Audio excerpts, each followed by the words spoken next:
ಈ ಕಾರ್ಯಕ್ರಮದ ಪ್ರಾಯೋಜಕರು ಜೈನ್ ಇರಿಗೇಷನ್ ಸಿಸ್ಟಮ್ಸ್ ಲಿಮಿಟೆಡ್, ಜಾಗತಿಕ ತುಂತುರು ಮತ್ತು ಹನಿ ನೀರಾವರಿ ಉಪಕರಣಗಳ ಉತ್ಪಾದಕರು, ಬೇಸಾಯ ತಂತ್ರಜ್ಞಾನ ನಿರೂಪಕರು ಹಾಗೂ ರೋಗರಹಿತ ಟಿಶ್ಯೂ ಕಲ್ಚರ್ ಗಿಡಗಳು. ಕ್ಯಾಡ್ಬರೀಸ್, ಕೋಕೋ ಬೆಳೆಸಿ ಅಧಿಕ ಆದಾಯ ಗಳಿಸಿ. ವೀಕ್ಷಕರೇ ನಮಸ್ಕಾರ. ಇವತ್ತಿನ ಕೃಷಿ ಋಷಿ ಅಂಗಳದಲ್ಲಿ ಕಾರ್ಯಕ್ರಮಕ್ಕೆ ತಮಗೆ ಸ್ವಾಗತ. ವೀಕ್ಷಕರೇ, ನಾವು ಕೆಳದಿ ಶಿವಪ್ಪ ನಾಯಕ ಕೃಷಿ ಮತ್ತು ತೋಟಗಾರಿಕಾ ವಿಜ್ಞಾನಿಗಳ ವಿಶ್ವವಿದ್ಯಾಲಯ ಶಿವಮೊಗ್ಗಕ್ಕೆ ಹೋಗಿದ್ವಿ. ಅಲ್ಲಿರುವಂಥ ವಿಜ್ಞಾನಿಗಳಾಗಿರುವ ಡಾಕ್ಟರ್ ನಾಗರಾಜ್ ಸರ್ ಅವರು ನಮಗೆ ಶ್ರೀ ಚನ್ನಬಸಪ್ಪ ಅನ್ನೋರ ಸಂಪರ್ಕ ಕೊಟ್ಟರು. ಇವರೊಂದು ಅದ್ಭುತವಾದ ಸಮಗ್ರ ಕೃಷಿ ಮಾಡ್ತಾ ಇದ್ದಾರೆ. ನೀವು ಅವ್ರ ತೋಟಕ್ಕೆ ಹೋದರೆ ನಾನಾ ರೀತಿಯ ಬೆಳೆಗಳು ನಿಮಗೆ ಸಿಗ್ತವೆ ಅಂತ ಅವರು ಹೇಳ್ತಾಯಿದ್ರು. ಹಾಗಾಗಿ ಇವತ್ತು ಶಿವಮೊಗ್ಗ ಜಿಲ್ಲೆಯ ಶಿವಮೊಗ್ಗ ತಾಲೂಕಿನ ದುಮ್ನಳ್ಳಿ ಎಂಬ ಗ್ರಾಮದ ಹತ್ರ ಶ್ರೀ ಚನ್ನಬಸಪ್ಪ ಅವರ ತೋಟಕ್ಕೆ ಬಂದಿದ್ದೇವೆ.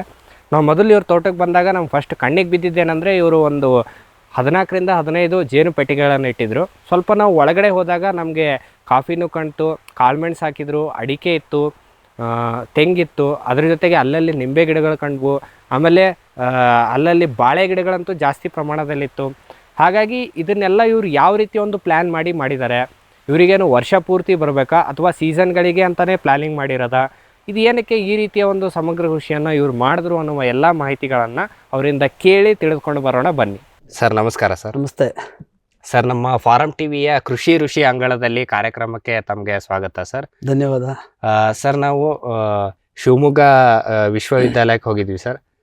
ಅಲ್ಲಿರುವ ವಿಜ್ಞಾನಿಗಳಾಗಿರುವ ಡಾಕ್ಟರ್ ನಾಗರಾಜ್ ಯಡಿಯೂರಪ್ಪನವರು ಸರ್ ನಿಮ್ಮ ಸಂಪರ್ಕ ಕೊಟ್ಟರು ಸರ್. ನೀವು ಒಂದು ಅದ್ಭುತವಾದ ಸಮಗ್ರ ಕೃಷಿ ಮಾಡ್ತಾ ಇದ್ದೀರಾ ಅಂತ ಅವ್ರು ಹೇಳ್ತಾ ಇದ್ರು. ವರ್ಷ ಪೂರ್ತಿ ಆ ಸೀಸನ್ನಲ್ಲಿ ಆ ಬೆಳೆಗಳು ಬರಬೇಕು, ಮತ್ತು ತಿಂಗಳೂ ಆದಾಯ ಬರಬೇಕು, ಅದ್ರ ಜೊತೆಗೆ ಮನೆ ಬಳಕೆಗೆ ಏನು ಬೇಕು ಅದನ್ನು ಕೂಡ ತೋಟದಲ್ಲೇ ಮಾಡಿ ಅವ್ರು ಬೆಳೀತಾ ಇದ್ದಾರೆ. ತುಂಬ ಚೆನ್ನಾಗಿ ಮಾಡ್ತಾ ಇದ್ದಾರೆ. ಅವ್ರದ್ದೊಂದು ಸಂದರ್ಶನ ಮಾಡಿ ಅಂತ ಹೇಳ್ತಾ ಇದ್ರು. ಹಾಗಾಗಿ ಇವತ್ತಿನ ಕಂತಿನಲ್ಲಿ ನಿಮ್ಮನ್ನು ಸಂದರ್ಶನ ಮಾಡಿ ನೀವು ಯಾವ ರೀತಿ ಒಂದು ಕೃಷಿ ಮಾಡ್ತಾ ಇದ್ದೀರಾ ಒಂದು ಅನುಭವವನ್ನು ನಮ್ಮ ರೈತರಿಗೆ ಕೊಡೋಣ ಸರ್. ಧನ್ಯವಾದಗಳು. ನನ್ನ ಹೆಸರು ಫಸ್ಟಿಗೆ ನಾನು ಪರಿಚಯ ಮಾಡ್ಕೊತೀನಿ, ಚನ್ನಬಸಪ್ಪ ದೊಡ್ಡಮನೆ ಅಂತೇಳಿ. ನಾನು 8 ವರ್ಷ ಆಯಿತು ಪೂರ್ತಿ ಕೃಷಿಗೆ ಬಂದು. ಮುಂಚೆ ನಾನು ಒಂದು ಇನ್ಶೂರೆನ್ಸ್ ಕಂಪ್ನಿಯಲ್ಲಿ ಟ್ರೈನಿಂಗ್ ಮ್ಯಾನೇಜರ್ ಆಗಿದೆ. ಓಕೆ. ನಾನು ಏನು ಕಲ್ತಿದ್ದು ಅಂದರೆ, ಆ ಟ್ರೈನಿಂಗಲ್ಲಿ ಎಲ್ಲ ಊರಿಗೆ ಹೋಗ್ತಿದ್ನಲ್ಲ, ಆ ಊರಿನ ಪರಿಸ್ಥಿತಿ ಹೆಂಗಿದೆ, ಆ ಊರಿನ ವೆದರ್ ಹೆಂಗಿದೆ, ಅಲ್ಲೇ ಅದನ್ನು ರೈತರು ಹೆಂಗಿದ್ದಾರೆ ಅಂತ. ಯಾಕೆಂದರೆ ನಾನು ಹುಟ್ಟುತ್ತಾನೆ ರೈತರು ಕುಟುಂಬದವನು. ಅವಾಗ ಅಪ್ಪಾಜಿ ಕಾಲದಿಂದ ಕೃಷಿನೇ ನಾನು ನಮ್ಮ ತಂದೆಯವ್ರು ಪೂರ್ತಿ ಕೃಷಿಕರೇ ಆಗಿದ್ರು. ಅವ್ರು ಬ್ಲೈಂಡ್ ಕೃಷಿ ಮಾಡ್ತಿದ್ರು. ಏನಂದ್ರೆ ಇಲ್ಲಿ ಒಂದು ಶುಗರ್ ಫ್ಯಾಕ್ಟ್ರಿ ಇತ್ತು, ಕಬ್ಬು ಭತ್ತನೇ ಬೆಳಿತಾ ಇದ್ರು, ಸಿಕ್ಕಾಬಟ್ಟೆ ಕಬ್ಬು ಭತ್ತ. ಶುಗರ್ ಫ್ಯಾಕ್ಟ್ರಿ ಯಾವಾಗ ಒಂದ್ಸರಿ ಬಾಗ್ಲಾಗ್ತೋ ಅವಾಗ ಏನಾಯ್ತು, ಜನಕ್ಕೆ ತೋಟದ ಬಗ್ಗೆ, ಯಾಕೆಂದ್ರೆ ಅಡಿಕೆ ಒಳ್ಳೆ ಅವಾಗ ರೇಟ್ ಬರಕ್ಕೆ ಹಿಡಿತು. ಈ ಕಡೆ ಜನಕ್ಕೆಲ್ಲ 90% ಎಲ್ಲ ತೋಟದ ಕಡೆಗೆ ಹೋಲಿದ್ರು. ಆದರೆ ಜನಕ್ಕೆ ಆಗ್ತೈತೆ ಅಂದರೆ ರೈತರಿಗೆ ಒಂದು ನನಗೆ ದುಡ್ಡು ಬೇಕು ಅನ್ನೋದು ಒಂದು ಬಿಟ್ಟರೆ, ಮುಂದೆ ಈಗ ಶುಗರ್ ಫ್ಯಾಕ್ಟ್ರಿ ನಡೀತಾ ಇತ್ತು, ಕಬ್ಬು ಬೆಳೀತಾ ಇದ್ರು, ಒಳ್ಳೆ ದುಡ್ಡು ಬರ್ತಾ ಇತ್ತು. ನಾಳೆ ಅಡಿಕೆಗೂ ಇದೇ ಪರಿಸ್ಥಿತಿ ಬಂದರೆ ಏನು ಮಾಡ್ತೀವಿ ಅಂತ ಇಲ್ಲಿವರೆಗೂ ಯಾರೂ ಯೋಚನೆ ಮಾಡಲಿಲ್ಲ. ಯಾಕೆ ಅಂದರೆ ನಾನು ಅದಕ್ಕೆ ಪ್ರತಿಯೊಬ್ಬರಿಗೆ ಹೇಳೋದೇನಂದ್ರೆ, ಸಮಗ್ರ ಕೃಷಿ ಮಾಡಿರಿ. ಸಮಗ್ರ ಕೃಷಿ ಅಂದರೆ 12 ತಿಂಗಳಲ್ಲಿ ಅಟ್ಲೀಸ್ಟ್ ನಾವು ಒಂದು 12 ಬೆಳೆನಾರು ತಗೋಬೇಕು. ಬರೀ 12 ಬೆಳೆ ಕಮರ್ಷಿಯಲ್ ಬೆಳೆ ಅಂತ ಅಲ್ಲ, ಮನೆಗೆ ನಮ್ಮ ಸ್ವಂತಕ್ಕೆ ಉಪಯೋಗಿಸ್ಕೊಳಕ್ಕೋಸ್ಕರನಾರಾಗಲಿ ಒಂದು ಬೆಳೆ ಇರಬೇಕು ನಮಗೆ. ಯಾಕೆಂದರೆ ಈಗ ಏನೋ ಒಂದು ಬೆಳಿತೀವಿ, ತರಕಾರಿ ಹಾಕ್ತೀವಿ. ಈಗ ಇವತ್ತು ನೋಡ್ರಿ, 1 kg ಬೀನ್ಸ್ ತರಬೇಕು ಅಂದ್ರೆ 120 ರೂಪಾಯಿ ಬೀನ್ಸ್ ಬೇಕು. ಹೌದಲ್ವಾ? ಒಂದು ಹೂವು, ಒಂದು ಹಬ್ಬಕ್ಕೆ ಒಂದು ಹೂವು ತರ್ತೀವಿ ಅಂದರೆ 1 kg 100-150 ರೂಪಾಯಿ ಹೂ ತರಬೇಕು. ಹೂ ತರಕ್ಕೆ ಹೋಗಕ್ಕೆ ಒಂದು ದಿವಸ ನಮ್ಮ ವೇಸ್ಟಾ, ಟೈಮ್ ವೇಸ್ಟಾ, ತರಕಾರಿ ತರಕ್ಕೆ ವೇಸ್ಟಾ? ನಿಮ್ಮ ಖಾಲಿ ಜಾಗದಲ್ಲಿ ನಾನು ಎಷ್ಟು ಜನಕ್ಕೆ ಹೇಳ್ತೀನಿ, ಎಷ್ಟು ವೇಸ್ಟ್ ಇದೆ ಆ ಜಾಗದಲ್ಲೆಲ್ಲ ಅಟ್ಲೀಸ್ಟ್ ಒಂದೊಂದು ತರಕಾರಿ ಗಿಡ ಹಾಕಡ್ರಿ ಮನೆಗೆ. ಇದು ಅರ್ನಿಂಗೇ. ಈಗ 100 ರೂಪಾಯಿ ಉಳಿದ್ರೆ ನಮಗೆ 100 ರೂಪಾಯಿ ಅರ್ನಿಂಗೇ ತಾನೇ ಅದು. 100 ರೂಪಾಯಿ ಉಳಿದ್ರೆ 1000 ರೂಪಾಯಿ ಅರ್ನಿಂಗ್ ಇದ್ದಂಗೆ.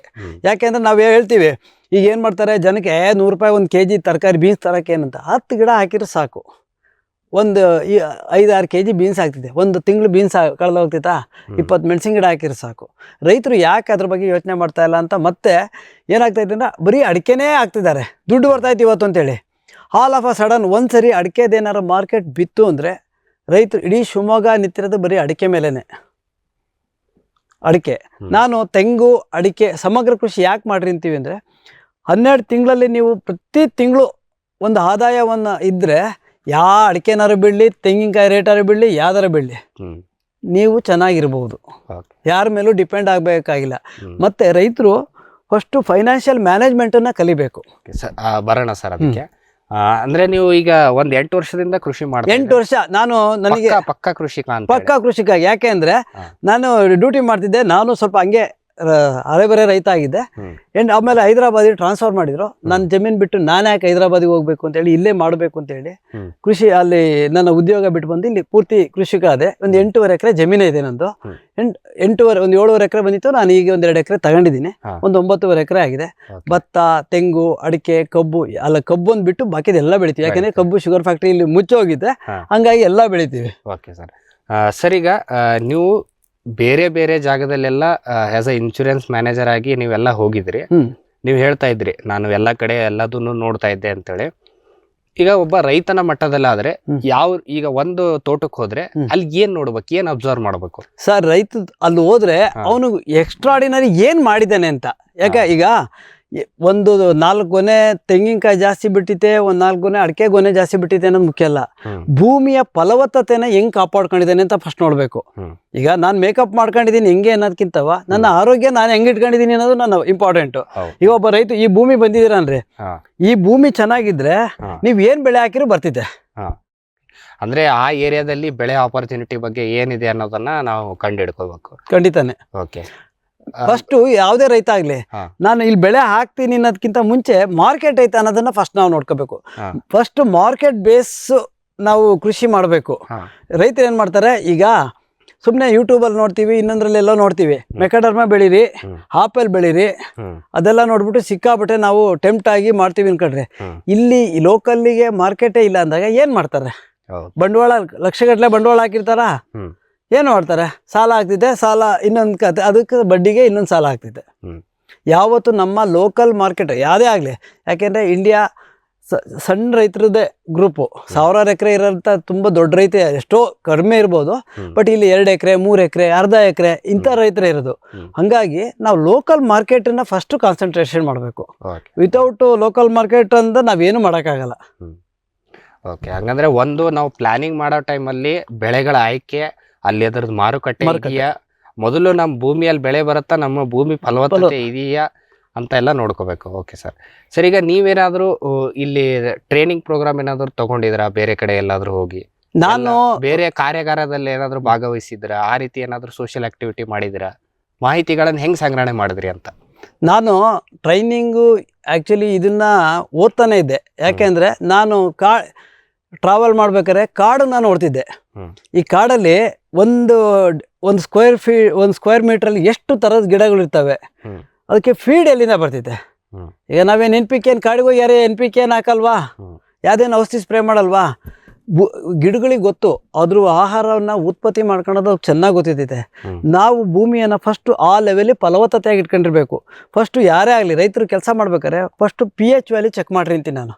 ಭೂಮಿಯಲ್ಲಿ ಕ್ಷಾರ ಇದೆಯಾ, ಇಲ್ಲ pH ವ್ಯಾಲ್ಯೂ ಎಷ್ಟಿದೆ. ಈಗ 6 ರಿಂದ 7 pH ವ್ಯಾಲ್ಯೂ ಇದ್ರೆ ನೀವು ಎಕ್ಸ್ಟ್ರಾ ಗೊಬ್ಬರ ಹಾಕೋದೇ ಬೇಡ.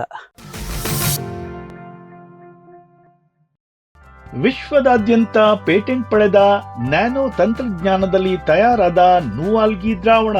ನೂವಾಲ್ಗಿ ಉಪಯೋಗಿಸಿದ ಮೇಲೆ ತುಂಬಾ ಇಳುವರಿನೂ ಬಂದಿದೆ. ಕಾಳುಮೆಣಸಿಗಂತೂ ಬಹಳ ಚೆನ್ನಾಗಿ ಬರುತ್ತೆ, ರೇಷ್ಮೆ ಎಲೆನೂ ಚೆನ್ನಾಗಿ ಬರ್ತದೆ, ಗಿಡಗಳು ತುಂಬಾ ಚೆನ್ನಾಗಿ ಬೆಳವಣಿಗೆ ಆಯಿತು. ಯಾವುದೇ ರಾಸಾಯನಿಕ ಅಥವಾ ವಿಶೇಷ ಗೊಬ್ಬರಗಳ ಗೊಡವೆ ಇಲ್ಲದೆ ಎಲ್ಲ ಬೆಳೆಗಳಲ್ಲಿ ಉತ್ತಮ ಗುಣಮಟ್ಟದ ಅಧಿಕ ಫಸಲನ್ನು ಪಡೆಯಿರಿ. ಯಾವಾಗಲೂ ನನ್ನ ಇರೋವರೆಗೂ ನೂವಾಲ್ಗಿ ಅಂತೂ ಬಿಟ್ಟು ಬಾಳಲ್ಲ ಅಂತ ಒಂದು ಭರವಸೆ ಕೊಡ್ತೀನಿ. ವೆಟ್ ಗಿಡಮೂಲಿಕ ಉತ್ಪನ್ನಗಳು. ಮೇಷ ಟಾನಿಕ್, ಕುರಿ ಮತ್ತು ಆಡುಗಳ ಒತ್ತಡ, ರೋಗ, ಕ್ರಿಮಿ ನಿವಾರಕ, ಹೆಚ್ಚಿನ ಬೆಳವಣಿಗೆ. ಕುಕ್ಕುಟ ಟಾನಿಕ್, ಕಡಿಮೆ ಆಹಾರ, ಉತ್ತಮ ಆರೋಗ್ಯ, ಕೋಳಿಗಳ ಅಧಿಕ ಬೆಳವಣಿಗೆ. ಕೆಚ್ಚಲು ಕೇರ್, ಕೆಚ್ಚಲು ಬಾವು ಬರದಂತೆ ತಡೆಯಲು, ಬಂದರೆ ಬಾವು ನೋವು ಶಮನಕ್ಕೆ. ವೆಟ್ ಉತ್ಪಾದನೆ, ಶ್ರಮಜೀವಿಯಿಂದ ಸರಬರಾಜು. ಜಾಣ ಹೈನುಗಾರನ ಜಾಣ್ಮೆಯ ಆಯ್ಕೆ ವೆಟ್ ಉತ್ಪನ್ನಗಳು. ಜೈನ್ಸ್ ಜಗತ್ತಿನ ಅತಿದೊಡ್ಡ ಅಂಗಾಂಶ ಕೃಷಿ ಪ್ರಯೋಗಾಲಯ ಹಾಗೂ ಟಿಸಿ ಗಿಡಗಳ ಉತ್ಪಾದಕರು. ಸಮೃದ್ಧ ಇಳುವರಿಗೆ ಜೈನ್ ಜೀನೇನ್, ಯಾಲಕ್ಕಿ, ನೇಂದ್ರನ್ ಹಾಗೂ ಕೆಂಪು ಬಾಳೆ ಸಸಿಗಳು, ದಾಳಿಂಬೆ, ಭಗವತಳಿಯ ರೋಗಮುಕ್ತ ಸಸಿಗಳು, ಲಕ್ನೋ 49 ಪೇರಳೆ, ಸ್ಟ್ರಾಬೆರಿ ಇತ್ಯಾದಿ ಗಿಡಗಳು ಯೋಗ್ಯ ಬೆಲೆಯಲ್ಲಿ. ಅಂಗಾಂಶ ಕೃಷಿಯ ಜಾಗತಿಕ ಬ್ರ್ಯಾಂಡ್ ಜೈನ್. ಕೋಕೋ ಈಗ ಕರ್ನಾಟಕದ ವಾಣಿಜ್ಯ ತೋಟದ ಬೆಳೆಗಳಲ್ಲೊಂದು. ಅಧಿಕ ಇಳುವರಿಯ ಹೈಬ್ರಿಡ್ F1 ಗಿಡಗಳು ಕ್ಯಾಡ್ಬರಿ ನರ್ಸರಿಗಳಲ್ಲಿ ಮಾತ್ರ ಲಭ್ಯ. ಗಿಡ ಬೇಕಾದವರು ಕ್ಯಾಡ್ಬರಿ ಅಧಿಕಾರಿಗಳನ್ನು ಸಂಪರ್ಕಿಸಿ.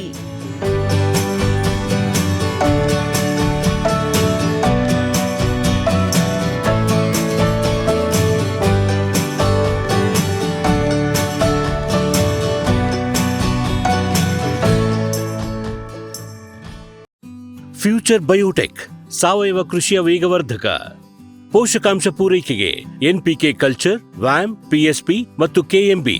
ಜೈವಿಕ ರೋಗ ಕೀಟ ನಿಯಂತ್ರಣಕ್ಕೆ ಟ್ರೈಕೋಡರ್ಮಾ, ಸೂಡೋಮನಾಸ್. ಸಾವಯವ ಗೊಬ್ಬರ ಉತ್ಪಾದನೆಗೆ ಕಾಂಪೋಸ್ಟ್ ಕಲ್ಚರ್. ಹೂವು ಕಾಯಿ ಉದುರುವ ಸಮಸ್ಯೆಗೆ ಕಾಮಧೇನು ಮತ್ತು ಸತ್ವ. ಮಣ್ಣಿನ ಆರೋಗ್ಯ ವೃದ್ಧಿಗೆ ಫ್ಯೂಚರ್ ಬಯೋಟೆಕ್, ಧಾರವಾಡ.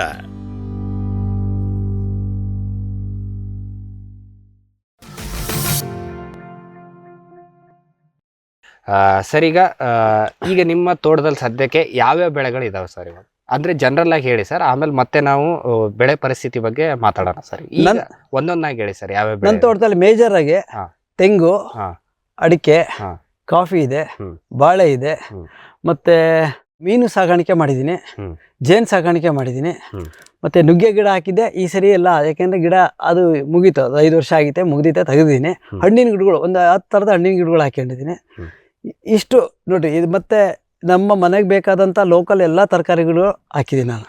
ಹಾಕಿದ್ದೀನಿ. ಜೊತೆಗೆ ವರ್ಷಕ್ಕೆ 2 ಸರಿ ದ್ವಿದಳ ಧಾನ್ಯಗಳು ಬೆಳಿತೀವಿ. ಹೆಸರು, ಉದ್ದು, ಸೆಣಬು ಈ ಥರ ಹಾಕಿ ಬೆಳಿತೀನಿ. ಯಾಕೆಂದರೆ the maintenance of the fertility. ಗೊಬ್ಬರ. ಓಕೆ ಸರ್, ಈಗ ಇಷ್ಟೆಲ್ಲ ಬೆಳೆಗಳಿದಾವೆ ಸರ್. ಈಗ ಬೆಳೆ ಪರಿಸ್ಥಿತಿ ಬಗ್ಗೆ ಮಾತಾಡೋದಾದ್ರೆ, ಈಗ ನೀವು ಸಣ್ಣ ವಯಸ್ಸಿನಿಂದ ಇಲ್ಲಿ ನೋಡಿರ್ತೀರ. ಇಲ್ಲಿ ಭದ್ರಾವತಿ ಭಾಗದಲ್ಲಿ ಇಲ್ಲಿ ಯಾವ್ದಾವ್ದು ಬೆಳೆಗಳಿದ್ದು ಸರ್ ಜಾಸ್ತಿ? ಇಲ್ಲಿ ಮುಂಚೆ ಭದ್ರಾವತಿ ಭಾಗದಲ್ಲಿ ಕಬ್ಬು, ಭತ್ತ ಬಿಟ್ರೆ ಬೇರೆ ಏನು ಇರ್ಲಿಲ್ಲ. ಎಲ್ಲ ನೀರಾವರಿ ಪ್ರದೇಶನೇ. ನಾವು ನಮ್ಮ ಮನೇಲಿ ಒಂದೇ ಒಂದು ತೆಂಗಿನ ತೋಟ ಇತ್ತು, ಬಾಕಿ ಯಾರು ತೆಂಗಿನ ಮರನೇ ಇರ್ಲಿಲ್ಲ ಇಲ್ಲಿ. ಈಗ ಏನಾಯ್ತು ಅಂದ್ರೆ ಸ್ವಲ್ಪ ಅಡಿಕೆ ರೇಟ್ ಜಂಪ್ ಆಯ್ತಲ್ಲ, ಶುಗರ್ ಅದೇ ಟೈಮಿಗೆ ಕರೆಕ್ಟಾಗಿ ಶುಗರ್ ಫ್ಯಾಕ್ಟ್ರಿನೂ ಬಂದಾಯ್ತು, ಎಲ್ಲರೂ ಅಡಿಕೆ ನೆಟ್ರು. ಓಕೆ, ಅಂದ್ರೆ ಇತ್ತೀಚೆಗೆ ಒಂದು 7-8 ವರ್ಷಗಳಿಂದ, ಇಲ್ಲ 10-15 ವರ್ಷದಿಂದ ಇತ್ತಾಗಿ ಈ ಟ್ರೆಂಡ್ ಸ್ಟಾರ್ಟ್ ಆಗ್ಬಿಡ್ತು. ಓಕೆ, ಅಂದ್ರೆ ಇನ್ನೂ ಭತ್ತ ಮತ್ತೆ ಕಬ್ಬು ಬೆಳಿತಾರ? ಕಡಿಮೆ. ಮನೆಗೆ ಯಾರು ಮನೆ ಉಪಯೋಗಕ್ಕೆ ಭತ್ತ ಬೆಳ್ಕಂತಾರೆ, ಅಷ್ಟು ಬಿಟ್ರೆ ಯಾರು ಭತ್ತದ ಕಡೆನೆ ಹೋಗ್ತಾ ಇಲ್ಲ. ಯಾಕೆ ಅಂದ್ರೆ ಲಾಭ ಇಲ್ಲ ಅಂತೇಳಿ. ಈಗ ಏನಾಗಿದೆ ಅಂದ್ರೆ ರೈತರಿಗೆ ಅದೇ ನಾನು ಒಂದು ಒಳ್ಳೆ ಹೋಟ್ಲಲ್ಲಿ ಉಳ್ಕೊಂಬಿಟ್ಟು ಈಗ ಚಾಪೆ ಮೇಲೆ ಮಲಗಕ್ಕೆ ಯಾರು ರೆಡಿ ಇಲ್ಲ, ಹಂಗಾಗ್ಬಿಟ್ಟಿದೆ. ಈಗ ಭತ್ತ ಬೆಳೆದ್ರೆ ಚಾಪೆ ಮೇಲೆ ಮಲಗಬೇಕು. ಮುಂಚೆ ಅನಿವಾರ್ಯತೆ ಇತ್ತು, ಮಲಗ್ತಿದ್ರು. ಈಗ ಹಂಗಲ್ಲ. ಯಾಕೆ ಭತ್ತ ಬೆಳ್ಕೊಂಡು ಸಾಯನ, 25 kg ಅಕ್ಕಿ ತಂದ್ರೆ 1 ತಿಂಗಳು ಆಗ್ತೈತೆ ಅಂತಾರೆ. ಈಗ ಅಷ್ಟು ಕಷ್ಟಪಟ್ಟು ಲೇಬರ್ದು ಪ್ರಾಬ್ಲಮ್ ಈಗ. ಹಂಗಾಗಿ ಯಾರು ಭತ್ತ ಬೆಳಿತಾ ಇಲ್ಲ, ಕಡಿಮೆ. ಜಾಸ್ತಿ ಜನ ಆಳುಗಳ ಕೊರತೆನೆ ಅಂತ ಹೇಳ್ತಾರೆ ಸರ್. ಆಳುಗಳು ಕೊರತೆ ಅಂತಲ್ಲ ನೋಡ್ರಿ, ನಾನು ಇಷ್ಟು ತೋಟನ ಕಡಿಮೆ ಆಳುಗಳು, ಎಷ್ಟು ವರ್ಷಕ್ಕೆ ಒಂದು 5% ಲೇಬರ್ ಕಾಸ್ಟ್ ಖರ್ಚು ಮಾಡ್ತೀನಿ ನಾನು. 5%. ನನ್ನ ಆದಾಯದ 5% ಖರ್ಚು ಮಾಡಲ್ಲ ನಾನು. ಯಾಕೆಂದ್ರೆ ಅವಶ್ಯಕತೆ ಇದ್ದಾಗ ಮಾತ್ರ ನಾವು ಲೇಬರ್ಸ್ ಯೂಸ್ ಮಾಡ್ಬೇಕು ಹೊರತು ಸುಮ್ಮನೆ ಬ್ಲೈಂಡ್ ಯಾವುದನ್ನೇ ಆಗಲಿ ಗಳಿಸೋದ್ಕಿಂತ ಉಳಿಸೋದು ಬೆಟ್ರ್ ಅಂತೆ. ಹೌದು.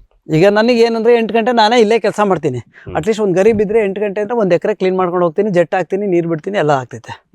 ಈಗ ಏನಾಗಿದೆ ಅಂದ್ರೆ ನಮಗೆ ಐಷಾರಾಮಿ ಕಡೆಗೆ ವಾಲ್ತಾ ಇದ್ದಾರೆ ರೈತರು. ಅಂದ್ರೆ ಈಗ 10 ಲಕ್ಷ ಆದಾಯ ಬರ್ತೈತೆ ಅಂದ್ರೆ 20 ಲಕ್ಷ ಸಾಲ ಮಾಡ್ತೀವಿ ನಾವು. ಯಾಕೆಂದ್ರೆ ಈಗ ನೋಡ್ರಿ, ಶಿವಮೊಗ್ಗದಲ್ಲಿ ಯಾರಾದ್ರೂ ಹೈಯೆಸ್ಟ್ ಚೆನ್ನಾಗಿ ಖರ್ಚು ಮಾಡಿ ಮದುವೆ ಮಾಡ್ತಿದ್ದಾರೆ ಅಂದ್ರೆ ರೈತರೇ. ಯಾಕೆಂದ್ರೆ ದುಡ್ಡು ಬರ್ತೈತೆ, ಬೇಜಾನ್ ದುಡ್ಡು ಬರ್ತೈತೆ ಅಡಿಕೆದು. ಈಗ ಅದೇ 10 ಲಕ್ಷ ನನಗೆ ಆದಾಯ ಬರ್ತಿತ್ತಪ್ಪ, 3 ವರ್ಷ ತೀರ್ಸ್ಕೊಂಡ್ರೆ ಆಯ್ತು ಬಿಡು, 20 ಲಕ್ಷ ಮಾಡೋಣ ಅಂತೀವಿ. ಆ ಮನೋಭಾವನೆ ಬಂದ್ಬಿಟ್ಟು ಈಗ ಲೇಬರ್ಸಿ ಬಿಟ್ಟು ಹೋಗ್ತೀವಿ. ಡೈಲಿ 500 ರೂಪಾಯಿ ಅಂದ್ರೆ 4 ಜನ ಲೇಬರ್ಸಿ ಬಿಟ್ಟರೆ 2,000 ರೂಪಾಯಿನ, ತಿಂಗಳಿಗೆ 60,000 ರೂಪಾಯಿ, ವರ್ಷಕ್ಕೆ 7,20,000 ರೂಪಾಯಿ ಆಗೋಗ್ತೈತೆ. ಅದ್ರ ಬದಲಿಗೆ ಎಷ್ಟು ನಾನು ಈ ಪೂರ್ತಿ ನೋಡಿ, ನಮ್ಮ ಜಮೀನಲ್ಲಿ ಕೆಲಸ ನೀವೇ ನೋಡಿದ್ರೆ ಕೆಲಸ ಎಷ್ಟು ಕಡಿಮೆ ಆಗ್ತಿದೆ ಅಷ್ಟು ಕಡಿಮೆನೇ ಮಾಡಿಸ್ತೀನಿ. ತುಂಬ ಅನಿವಾರ್ಯತೆ ಇದ್ದಾಗ ಮಾತ್ರ ಲೇಬರ್ ಇದು ಯೂಸ್ ಮಾಡ್ಕೊತೀವಿ. ಇಲ್ಲ ಅಂದರೆ ದಿನ ಕೆಲಸ ಮಾಡಿಸು ಅದೆಲ್ಲ ಮಾಡಬಾರ್ದು. ಯಾವತ್ತು 10 ರೂಪಾಯಿ ಹಾಕಿ 100 ರೂಪಾಯಿ ಆದಾಯ ತೆಗಿಬೇಕು ಹೊರತು 50 ರೂಪಾಯಿ ಹಾಕಿ 100 ರೂಪಾಯಿ ತೆಗಿಯೋಕೆ ಹೋಗ್ಬಾರ್ದು ಆದಾಯನ. ರೈತರದ್ದು ಅದೊಂದು ನೋಡ್ಕೊಂಡ್ರೆ ಚೆನ್ನಾಗಿರ್ತೈತೆ. ಸರ್, ಈಗ ನೀವು ಇಷ್ಟೊಂದು ಬೆಳೆಗಳನ್ನು ಹಾಕಿದಿರಲ್ಲ ಸರ್, ಈಗ ನಿಮ್ದು ತೆಂಗು ಈಗ ಇರೋದು ಹಳೇದ? ಇದು ತೆಂಗು 20 ವರ್ಷದ್ದು. 20 ವರ್ಷದ್ದು. ಅಡಿಕೆ ಹಾಕಿರೋದು ಸರ್ 7 ವರ್ಷದ್ದು. ನೀವು ಬಂದಾಗ ಅಡಿಕೆ ಹಾಕಿದ್ದು. ಓಕೆ, ಇದು ಹೆಂಗೆ ಪ್ಲಾನಿಂಗ್ ಮಾಡಿದ್ರಿ ಸರ್ ನೀವು? ತೆಂಗು ಮಧ್ಯದಲ್ಲಿ ಅಡಿಕೆ ಹಾಕ್ಬೇಕು, ಅದ್ರ ಮಧ್ಯದಲ್ಲಿ ಈ ರೀತಿ ಬೆಳೆಗಳನ್ನ ಹಾಕ್ಬೇಕು ಅಂತ ಆ ರೀತಿ ಏನೇನ್ ಪ್ಲಾನ್ ಮಾಡ್ಕೊಂಡು ಎಲ್ಲ ಹಾಕಿದಿರ ಸರ್?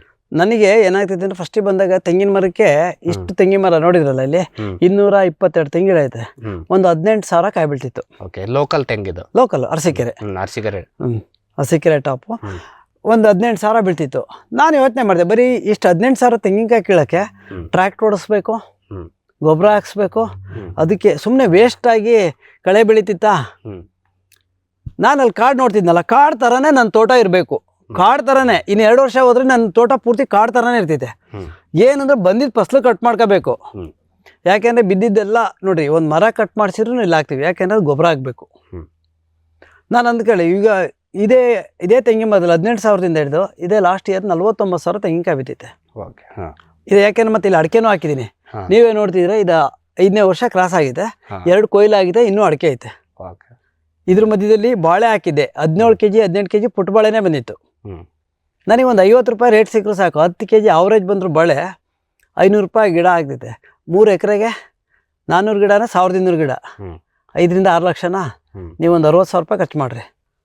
ದುಡಿಮೆ ಮಾಡೋಕೆ ಎಲ್ಲ ಹೋಗ್ಬೇಕು ನೋಡಿರಿ. ತರಕಾರಿ ಗಿಡಗಳು ಹಾಕೊಂಡಿದ್ದೀವಿ, ಯಾಕೆ ಮಧ್ಯದಲ್ಲಿ ಬರ್ತಿದ್ದೆ. ನಮ್ಮನೆಗೆ ಉಳಿತಾಯ ಆಗ್ತಿತ್ತಾ, ನನಗೂ ಡೈಲಿ ಬಂದು ನೋಡ್ತೀನಿ ಅನ್ನೋದು ಒಂದು ಕಾನ್ಫಿಡೆನ್ಸ್ ಇರ್ತಿತ್ತಾ. ತರಕಾರಿ ಹೂವು ಹಣ್ಣು ಹಾಕಿದಾಗ ಏನು ಮಾಡ್ತೀವಿ ನಾವು ಅಂದರೆ ಡೈಲಿ ಹೋಗಿ ನೋಡ್ತೀವಿ. ಬರೀ ಅಡಿಕೆ ಹಾಕ್ರಿ, ತೋಟ ಅಡಿಕೆ ಕೊಯ್ಲಾಯ್ತಾ ಮುಗೀತು, ಟ್ರ್ಯಾಕ್ಟರ್ ಓಡಿಸಿರಾ ಮುಗೀತು, ಮನೇಲೇ ಇರ್ತೀವಿ. ಮನೆಗಿದ್ದು ಏನು ಮಾಡ್ಬೇಕು, ಲೇಬರ್ ಅದಕ್ಕೆ ಹೇಳೋದು. ಈಗ ನೋಡಿ, ಈಗ ಜೆಟ್ ಹಾಕ್ತೀನಿ, ನಾನೇ ಜೆಟ್ ಹಾಕ್ತೀನಿ, ಗರಿ ಎತ್ತಾಕ್ತೀನಿ, ಹೋಗ್ತೀನಿ. ಅಟ್ಲೀಸ್ಟ್ ನನ್ನ ಕೂಲಿನಾರು ಇಲ್ಲಿ ಗಿಟ್ಬೇಕಲ್ಲ ನನಗೆ, ಹೌದಲ್ವಾ? ರೈತರು ಏನಾಗ್ತದೆ ಅಂದ್ರೆ ಈ ಡೈವರ್ಸಿಟಿ ಆಫ್ ಮೈಂಡ್, ಆ ಮೈಂಡನ್ನ ಡೈವರ್ಟ್ ಮಾಡ್ಕೊತ ಇದಾರೆ. ನಮಗೇನು ದುಡ್ಡು ಬರ್ತೈತೆ, ಇವತ್ತೊಂದು 20 ಎಕರೆ ಅಡಿಕೆ ತೋಟ ಐತೆ, ಒಂದು 50 ಲಕ್ಷ ದುಡ್ಡು ಬರ್ತೈತೆ ಅನ್ನೋದೊಂದಲ್ಲ. ವಾಟ್ ಇಸ್ ದ ನೆಕ್ಸ್ಟ್ ಜನ್ರೇಷನಿಗೆ ನಾವೇನು ಕಾಂಟ್ರಿಬ್ಯೂಷನ್ ಕೊಡ್ತೀವಿ ಅನ್ನೋದು ಯೋಚನೆ ಮಾಡಬೇಕು. ಈಗ ಬರೀ ಅಡಿಕೆ ಕೊಟ್ಟರೆ ನಾವು ಸಮಾಜಕ್ಕೆ ಏನು ಒಂದು ಸಂದೇಶ ಕೊಡೋಕ್ಕಾಗ್ತೈತೆ. ನಾನು ಹೇಳ್ತೀನಿ ಎಲ್ಲರಿಗೂ, ತೋಟದ ಸುತ್ತ ಸೋಷಿಯಲ್ ಫಾರೆಸ್ಟ್ ಬೆಳೆಸ್ರಿ, ಲಾಭ ಬರ್ತೈತೆ. 10-20 ವರ್ಷ ಈಗ ನಾನು ಹಾಕಿದ್ದೀನಿ ಅಂದರೆ ಒಂದು ಮಗು ಆಗ್ತಂಗೆ 25 ವರ್ಷ ಮಗ ಒಬ್ಬ ಇಂಜಿನಿಯರಿಂಗ್ ಮಾಡಿ ಕೆಲಸ ಹುಡ್ಕೋತಂಕ ಸಾಕಲ್ವಾ? ಒಂದು ಮರ ಹಾಕಿ ಸಾಕ್ರಿ, 20 ವರ್ಷ ಸಾಕ್ರಿ. ಒಂದು ತೇಗದ ಮರ ಹಾಕಿ 20 ವರ್ಷ ಸಾಕಿದ್ರೆ 50ರಿಂದ 1 ಲಕ್ಷ ರೂಪಾಯಿ ಬೆಲೆ ಬಾಳ್ತೈತೆ, ಹೌದಲ್ವಾ? ಹಂಗೆ ಮಕ್ಕಳು ಬೆಳೆಸ್ದಂಗೆ ಬೆಳೆಸ್ರಿಂದ ಪ್ರತಿಯೊಂದು ಗಿಡನೇ ಆಗಲಿ ನೀವು ಮುಟ್ಟಿ ಮಾತಾಡ್ಸ್ಕೊಂಡು ಹೋಗ್ರಿ, ಅದಕ್ಕೂ ಜೀವ ಇದೆ, ಅದಕ್ಕೂ ಒಂದು ಭಾವನೆ ಇದೆ. ನಾವೇನು ಮಾಡ್ತೀವಿ, ನೋಡ್ತೀವಿ ತೋಟನ, ಕೆಳಗಡೆ ಏನು ಗೊಬ್ಬರ ಹಾಕಬೇಕು ಅಂತ ನೋಡ್ತೀವಿ, ಮೇಲ್ಗಡೆ ನೋಡಲ್ಲ. ಇದು ರೈತರಿಗೆ ನಾನೊಂದು ಸಂದೇಶ ಅಷ್ಟೇ ನಂದು. ಹಂಗಂದ್ರೆ ನಿಮ್ದು ಅಗ್ರೋ ಫಾರೆಸ್ಟ್ರಿ ಅರಣ್ಯ ಗಿಡಗಳನ್ನೆಲ್ಲ ಬಾರ್ಡ್ರಿಗೆ ಹಾಕೊಂಡಿದ್ದೀನಿ. ಅದಾದ್ಮೇಲೆ ತೆಂಗಿನ ಮಧ್ಯದಲ್ಲಿ ಅಡಿಕೆ ಮಧ್ಯದಲ್ಲಿ ಬಾಳೆನೂ ಹಾಕಿನಲ್ಲ. ಓಕೆ, ಅಡಿಕೆ ಮಧ್ಯದಲ್ಲಿ ಬಾಳೆ. ಓಕೆ. ಭೂಮಿದೀಪ ಸಾರಜನಕ ರಂಜಕ ಒದಗಿಸುವ ಸೂಕ್ಷ್ಮಾಣುಜೀವಿ ಮಿಶ್ರಿತ ಸಮೃದ್ಧ ಸಾವಯವ ಎರೆಗೊಬ್ಬರ. ಕಾಳು ಮೆಣಸಿಗೆ ಟ್ರೈಕೋಡರ್ಮಾ ಸಂವರ್ಧಿತ ವಿಶೇಷ ಎರೆಗೊಬ್ಬರ. ಕುದುರೆ, ಹೇಸರಗತ್ತೆ, ಲದ್ದಿಯ ಅಧಿಕ ಪೌಷ್ಟಿಕಾಂಶದ ಅಶ್ವಸಾರ ಎರೆಗೊಬ್ಬರ. ಎನ್ಪಿಕೆ, ಲಘು ಮತ್ತು ಸೂಕ್ಷ್ಮ ಪೋಷಕಾಂಶಗಳು, ಸಸ್ಯ ಪ್ರಚೋದಕಗಳು ಹಾಗೂ ಹಾರ್ಮೋನುಗಳ ಆಗರ ಭೂಮಿದೀಪ ಎರೆಗೊಬ್ಬರ. ಜೈನ್ ಇರಿಗೇಷನ್ ಸಿಸ್ಟಮ್ಸ್ ಲಿಮಿಟೆಡ್ ಭಾರತದ ಹನಿ ನೀರಾವರಿ ತಂತ್ರಜ್ಞಾನದ ಪ್ರಥಮ ಪ್ರವರ್ತಕ, ಜಗತ್ತಿನ ಅತಿ ದೊಡ್ಡ ಸ್ಪ್ರಿಂಕ್ಲರ್ಸ್ ಉತ್ಪಾದಕ ಕಂಪನಿ. ಸಂರಕ್ಷಿತ ಕೃಷಿಯಲ್ಲಿ ಹಸಿರು ಮನೆಗಾಗಿ ಮಿಸ್ಟರ್, ಫಾಗರ್, ಫ್ಯಾನ್ ಮತ್ತು ಪ್ಯಾಡ್ ಹಾಗೂ ನೆರಳು ಮನೆ, ಸ್ವಯಂ ಚಾಲಿತ ನೀರಾವರಿ ವ್ಯವಸ್ಥೆ ಮತ್ತು ರಸಾವರಿ ತಂತ್ರಜ್ಞಾನ. ಕೃಷಿಯಲ್ಲಿ ನೀರಿನ ಸಮರ್ಪಕ ಬಳಕೆ ಹಾಗೂ ಉಳಿತಾಯಕ್ಕೆ ಮತ್ತೊಂದು ಹೆಸರು ಜೈನ್.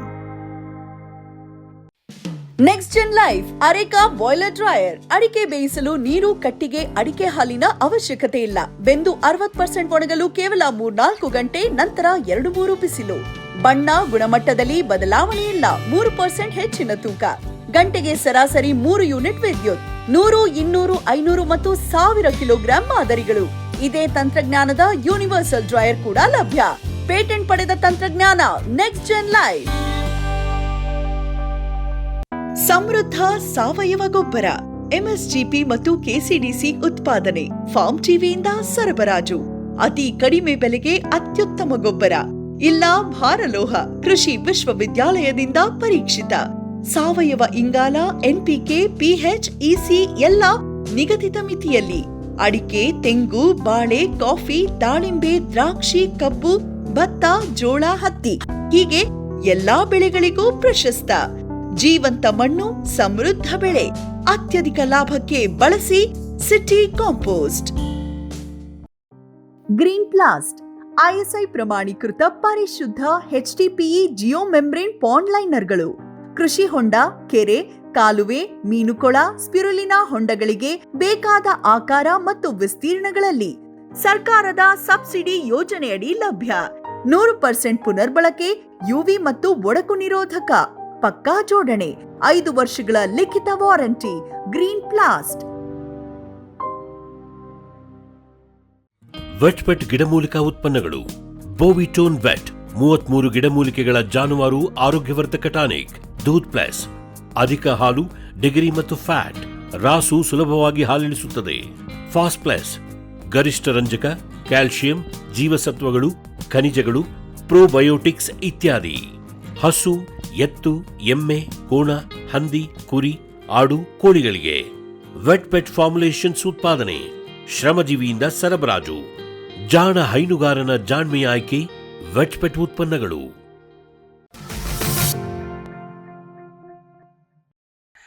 ಈಗ ನೀವು ಕಾಲುವೆದೊಂದು ಸ್ಟ್ರಾಟಜಿ ಹೇಳ್ತಾ ಇದ್ರಿ ಸರ್, ಇದು ಏನು ಕಾಲುವೆದು ಸರ್? ಇದು ಈ ಕಾಲುವೆ ಮಾಡಿದಿರಲ್ಲ, ವರ್ಷ ಚೇಂಜ್ ಮಾಡ್ತೀನಿ ಅಂತ ಹೇಳ್ತಾ ಇದ್ರಿ, ಏನದು?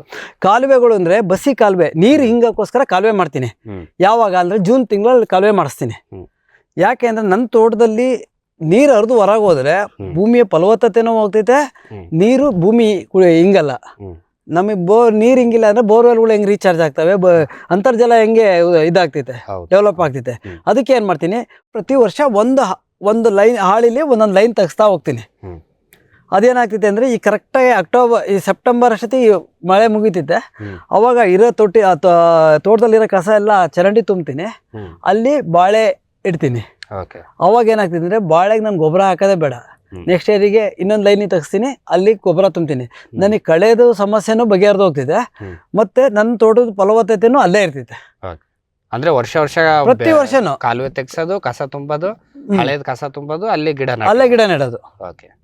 ಅಲ್ಲಿ ಜಾಸ್ತಿ ಬಾಳೆ ಇದೆ, ಚೆನ್ನಾಗಿದೆ ನೋಡಿ. ಈ ಲೈನ್ ಇದೆಯಲ್ಲ, ಲಾಸ್ಟ್ ಇಯರ್ ಬರಗಾಲ ಬಂತು, ಬಾಳೆ ಇಟ್ಟೆ, ನನಗೆ ದುಡ್ಡು ಆಯ್ತು.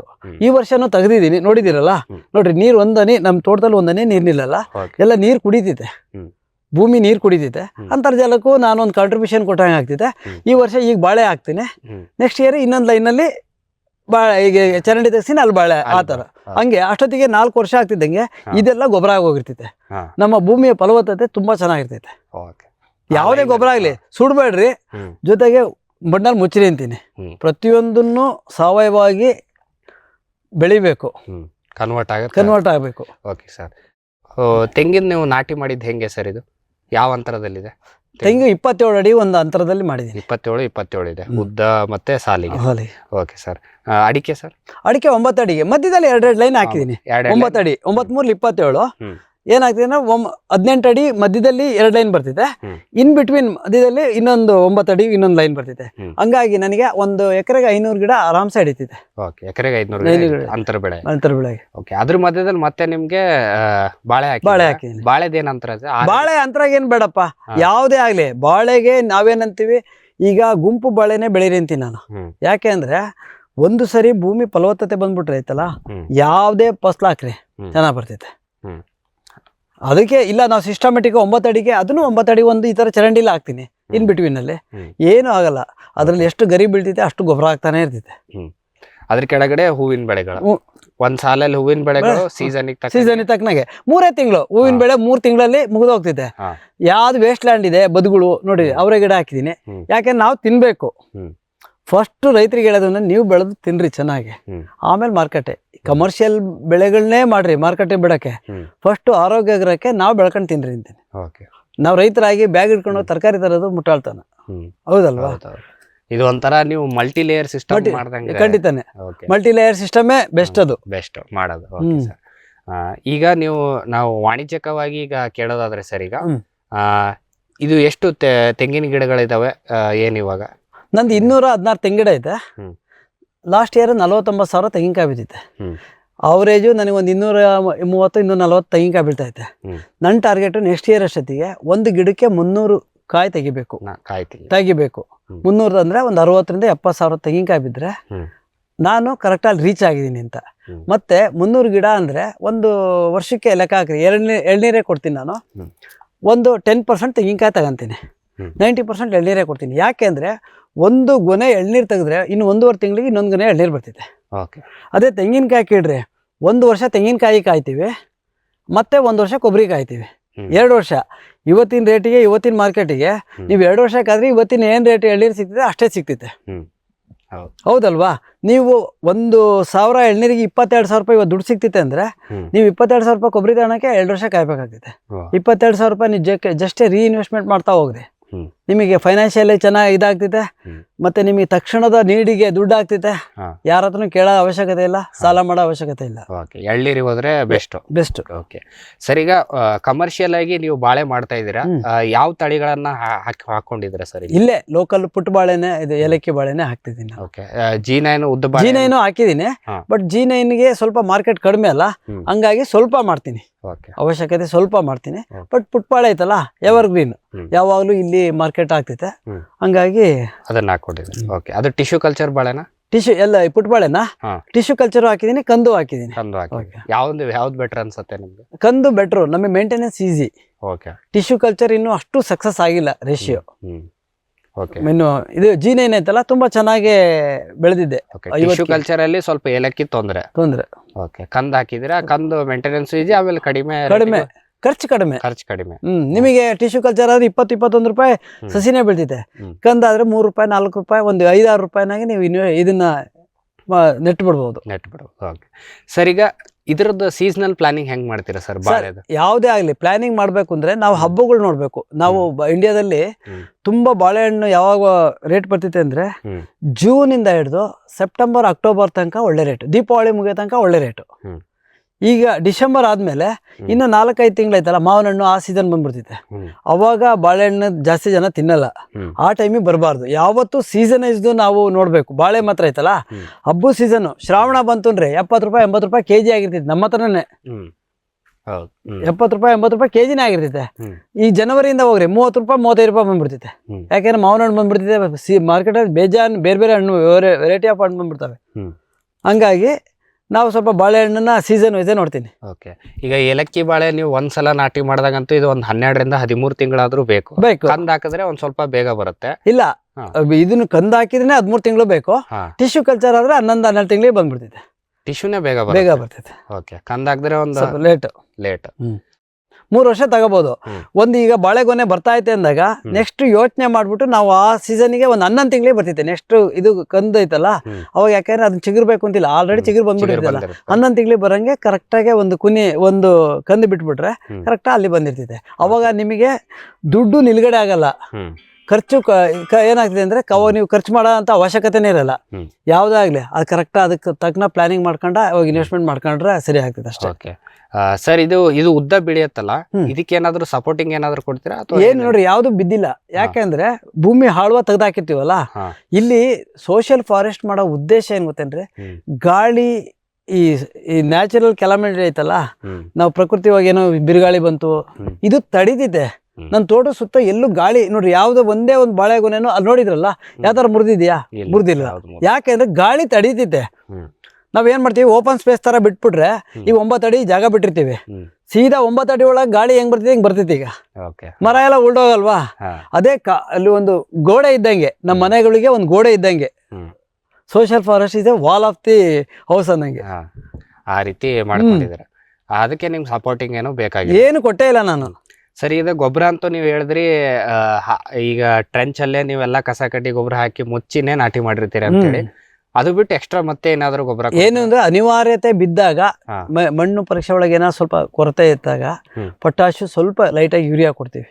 ಯಾಕೆಂದ್ರೆ ಈಗ ಏನಾಗ್ಬಿಟ್ಟಿದೆ ಅಂದ್ರೆ, ಸ್ವಲ್ಪ ನಾವು ಅಷ್ಟು ವರ್ಷ ಭೂಮಿನ ಹಾಳು ಮಾಡಿದೀವಲ್ಲ, ಒಂದೇ ಸರಿಗೆ ನಾವು ಸಾವಯವ ಕೃಷಿಯಲ್ಲಿ ಯಾರೇ ಹೇಳ್ಬೋದು, ಭೂಮಿ ಇಲ್ಲಿ ಎಷ್ಟು ಹಾಳಾಗಿದೆ ಅಂದ್ರೆ ಜೀವನದಲ್ಲಿ ನೋಡೋಕೆ ಆಗಲ್ಲ, ಅಷ್ಟು ಹಾಳಾಗೋಗಿದೆ. ಕಬ್ಬು ಭತ್ತಕ್ಕೆಲ್ಲ ಅಷ್ಟು ಹಾಳಾಗೋಗಿದೆ. ಅದನ್ನ ಸರಿ ಮಾಡ್ಕೋಬೇಕಲ್ಲ, ನಮ್ಮ ಆರೋಗ್ಯ ಸರಿ ಮಾಡ್ಕೋಬೇಕಂದ್ರೆ ಸ್ವಲ್ಪ ದಿನ ಮೆಡಿಕೇಟೆಡ್ ಆಗಿರ್ಬೇಕಲ್ಲ. ಹಂಗಾಗಿ ಸ್ವಲ್ಪ ಹಂತವಾಗಿ ಕಡಿಮೆ ಮಾಡ್ತಾ ಬರ್ತಾ ಇದೀನಿ ಅಷ್ಟೇ. ಓಕೆ. ಅವಾಗ ಅವಶ್ಯಕತೆ ಇದ್ದಾಗ ಕೊಡ್ತೀರಾ ಒಂದು ಸ್ವಲ್ಪ? ಬನಾನಾ ಸ್ಪೆಷಲ್ ಏನಾದ್ರು ಸ್ಪ್ರೇ ಮಾಡ್ತೀರಾ? ಬನಾನಾ ಸ್ಪೆಷಲ್ ಏನು ಸ್ಪ್ರೇ ಮಾಡಿಲ್ಲ, ಮಾಡ್ರಿ ಅಂತಾರೆ. ಬಟ್ ನಂದು ಹಂಗೆ ಚೆನ್ನಾಗಿ ಬಂದಿದೆಯಲ್ಲ, ಹಂಗಾಗಿ ನಾನು ಯಾವುದಕ್ಕೂ ಹೋಗಿಲ್ಲ. ಓಕೆ. ನಿಮ್ದು ಒಂದೊಂದು ಯಾವರೇಜ್ ಸರ್, ಸರಾಸರಿ ನಿಮ್ದು ಒಂದು ಬಾಳೆ ಗಿಡದ ಏನು ಯಾವರೇಜ್ ಬರ್ತಾ ಇದೆ ಈಲ್ಡ್? 10 kg ಸರಾಸರಿ 10 kg ಬಂದೇ ಬರ್ತೈತೆ ಏಲಕ್ಕಿ ಬಾಳೆ ಅವರೇಜ್. ಅದು 17 kg 18 kg ಬಂದಿದ್ದೆ, 7-8 kg ಬಂದಿದೆ. ಒಟ್ಟು ಅವರೇಜ್ 10 kg ಅಂತೂ ಬರುತ್ತೆ. ಓಕೆ. ಈಗ ಒಟ್ಟು ಎಷ್ಟು ಎಕರೆಯಲ್ಲಿ ನೀವು ಬಾಳೆ ಮಾಡಿದ್ರಿ ಸರ್ ಲಾಸ್ಟ್ ಟೈಮ್? ಎಷ್ಟು ಎಕರೆ ಅಂತಲ್ಲ ಅದು, ಹಾ. ಇದು ಇಂಟರ್ ಕ್ರಾಪ್ ಅಲ್ಲ. ನಾನು 5 ಎಕರೆಲಿ ಬಾಳೆ ಬೆಳೆದೀನಿ. 5 ಎಕರೆಲಿ ಇಂಟರ್ ಕ್ರಾಪ್. ಎಷ್ಟು ಸಾಧ್ಯ ಆಗತ್ತೋ ಅಷ್ಟು ಬೆಳೆಸಿ. ಎಲ್ಲಿ ಜಾಗ ಇದೆ ಅಲ್ಲೆಲ್ಲ ಒಂದ್ ಇಡ್ತಾ ಇರ್ತೀನಿ. ಯಾಕೆಂದ್ರೆ ಅದು ಗೊತ್ತಾಗಿಲ್ಲ, ಸುಮ್ನೆ ಎಲ್ಲಿ ಜಾಗ ಸಿಗುತ್ತಲ್ಲ ಮಾಡ್ಬೇಕು. ಈಗ ನಾವೆಲ್ಲ ಪ್ಲಾನಿಂಗ್ ಮಾಡಿ ಸ್ಕೆಚ್ ಇದನ್ನ ಹಾಕಿ ಮಾಡಕ್ ಆಗಲ್ಲ. ಈಗ ಅಲ್ಲೊಂದ್ ಖಾಲಿ ಜಾಗ ಐತೆ, ಒಂದ್ ಗಿಡ ಹಾಕೋ, ಯಾವ 1 ವರ್ಷಕ್ಕೆ ದುಡ್ಡು ಬರ್ತೈತೆ. ಓಕೆ. ನಿಮ್ದು ಆ ನಿಟ್ಟಿನಲ್ಲಿ ನಿಮ್ದು ಹೆಂಗೆ ಸರ್, ತಿಂಗಳಾನು ಬಾಳೆಗೊನೆ ಇರ್ತದ, ಸಿಗ್ತದ? ಖಂಡಿತ. ಪ್ರತಿ ವರ್ಷ ನಾನು ಒಂದು ದಿನಾನೂ ತಪ್ಪಲ್ಲ ನನ್ ಬಾಳೆ. ಎವ್ರಿ 15 ಡೇಸಿಗೆ ಒಂದ್ಸರಿ ನಾನು ಬಾಳೆಗೊನೆ ಕಟ್ ಮಾಡಿ ಕೊಡ್ತಾನೆ ಇರ್ತೀನಿ. 15 ದಿವಸಕ್ಕೆ ಒಂದ್ಸಲ ಕಟ್ ಮಾಡ್ಕೊಡ್ತೀನಿ. ನನ್ನ ಮನೆ ಎಲ್ಲಾ ಖರ್ಚುನು ಬಾಳೆನೇ ನೋಡ್ಕೊಂತೈತೆ. ಓಕೆ. ಹಂಗಂದ್ರೆ ಇದು 5 ಎಕರೆಯಲ್ಲಿ ಈಗ ಅಂತರ ಬೆಳೆ ಹಾಕಿದಿರಲ್ಲ ಸರ್, ಎಷ್ಟು ಆದಾಯ ಬರ್ತಾ ಇದೆ ಬರೀ ಬಾಳೆಲೆ? ವರ್ಷಕ್ಕೆ ಒಂದು 6 ರಿಂದ 7 ಲಕ್ಷ ರೂಪಾಯಿ ಮಿನಿಮಮ್ ಆದಾಯ ಬರ್ತಾ ಇದೆ. ಓಕೆ. ಬರೀ ಅಂತರ ಬೆಳೆಯಲ್ಲೇ ಇದು? ಅಂತರ ಬೆಳೆಗೆ. Okay sir. ವೀಕ್ಷಕರೇ, ಇಷ್ಟೊತ್ತು ನಮಗೆ ಶ್ರೀ ಚನ್ನಬಸಪ್ಪ ಸರ್ ಅವರು ಹೇಳ್ತಾ ಇದ್ರು, ನಾನು ಮೊದಲು ಇನ್ಶೂರೆನ್ಸ್ ಕಂಪ್ನಿಯಲ್ಲಿ ಕೆಲಸ ಮಾಡ್ತಿದ್ದೆ. ಅಲ್ಲಿ ನಾನು ಬೇರೆ ಬೇರೆ ಜಿಲ್ಲೆಗಳಲ್ಲಿ ಕೆಲಸ ಮಾಡ್ತಿರ್ಬೇಕಾದ್ರೆ ಅಲ್ಲಿ ಯಾವ್ಯಾವ ರೀತಿಯ ತೋಟಗಳಿದ್ದಾವೆ, ಅಂದರೆ ರೈತರು ಏನೇನೆಲ್ಲ ಕೃಷಿ ಮಾಡ್ತಾ ಇದ್ದಾರೆ ಅಂತ ನಾನು ಅಲ್ಲೋಗಿ ಆ ತೋಟಗಳಿಗೆ ಅಥವಾ ಹೊಲ ಗದ್ದೆಗಳಿಗೆ ನಾನು ಭೇಟಿ ನೀಡುತ್ತಿದ್ದೆ. ಅಲ್ಲಿ ಅವರು ಯಾವ ರೀತಿ ಮಾಡಿದ್ದಾರೆ, ಅಲ್ಲಿ ಯಾವುದು ಬೆಸ್ಟ್ ಅವ್ರು ಮಾಡಿದ್ದಾರೆ, ಹೇಗೆ ಮಾಡಿದ್ದಾರೆ ಅಂತ ನಾನು ಮಾಹಿತಿ ತಿಳ್ಕೊತಿದ್ದೆ. ಅದಾದಮೇಲೆ ಇತ್ತೀಚೆಗೆ ಒಂದು 8 ವರ್ಷಗಳಲ್ಲಿ ಇಲ್ಲಿ ಬಂದು ನಾನೇ ನನ್ನ ಸ್ವಂತ ತೋಟದಲ್ಲಿ ಇವಾಗ ಮಾಡ್ತಾ ಇದ್ದೀನಿ ಅಂತ ಅವ್ರು ಹೇಳ್ತಾಯಿದ್ರು. ಅದಲ್ಲದೆ ಇದ್ರ ಜೊತೆಗೆ ಅವ್ರು ಕೂಡ ಹೇಳ್ತಾಯಿದ್ರು, ಯಾವುದೇ ಒಬ್ಬ ರೈತನ ನೀವು ತೋಟಕ್ಕೆ ಹೋದರೆ ಮೊದಲು ಏನು ಪರೀಕ್ಷೆ ಮಾಡಬೇಕು, ಯಾವ ರೀತಿಯ ಒಂದು ಮಾಹಿತಿಯನ್ನು ಸಂಗ್ರಹಣೆ ಮಾಡಬೇಕು, ನಿಮ್ಮ ಜಾಗದಲ್ಲಿ ಯಾವ ಬೆಳೆಗಳು ಸೂಕ್ತ, ಅದ್ರ ತಕ್ಕಂಗೆ ಯಾವ ರೀತಿ ನೀವು ಒಂದು ತೋಟವನ್ನು ಪ್ಲ್ಯಾನ್ ಮಾಡಬೇಕು ಅನ್ನೋ ಎಲ್ಲ ಮಾಹಿತಿಗಳನ್ನು ಈ ಸಂಚಿಕೆಯಲ್ಲಿ ನಮಗೆ ಅವರು ತಿಳಿಸಿದ್ರು. ಇದರದ್ದು ಇನ್ನೂ ಒಂದು ಸಂಚಿಕೆ ನಾವು ಮಾಡಿದ್ದೀವಿ, ಆ ಕಾರ್ಯಕ್ರಮವನ್ನು ನಿರೀಕ್ಷಿಸಿ ಅಂತ ಹೇಳ್ತಾ ಸದ್ಯಕ್ಕೆ ಇಷ್ಟೊತ್ತು ಮಾಹಿತಿ ಕೊಟ್ಟಿದ್ದಕ್ಕೆ ಇವರಿಗೆ ಧನ್ಯವಾದಗಳನ್ನು ತಿಳಿಸುತ್ತಾ ಇವತ್ತಿನ ಒಂದು ಕಾರ್ಯಕ್ರಮವನ್ನು ಇಲ್ಲಿಗೆ ಮುಗಿಸ್ತಾ ಇದ್ದೀವಿ. ನಮಸ್ಕಾರಗಳು. ಈ ಕಾರ್ಯಕ್ರಮದ ಪ್ರಾಯೋಜಕರು ಜೈನ್ ಇರಿಗೇಷನ್ ಸಿಸ್ಟಮ್ಸ್ ಲಿಮಿಟೆಡ್, ಜಾಗತಿಕ ತುಂತುರು ಮತ್ತು ಹನಿ ನೀರಾವರಿ ಉಪಕರಣಗಳ ಉತ್ಪಾದಕರು, ಬೇಸಾಯ ತಂತ್ರಜ್ಞಾನ ನಿರೂಪಕರು ಹಾಗೂ ರೋಗರಹಿತ ಟಿಶ್ಯೂ ಕಲ್ಚರ್ ಗಿಡಗಳು. ಕ್ಯಾಡ್ಬರೀಸ್, ಕೋಕೋ ಬೆಳೆಸಿ ಅಧಿಕ ಆದಾಯ ಗಳಿಸಿ.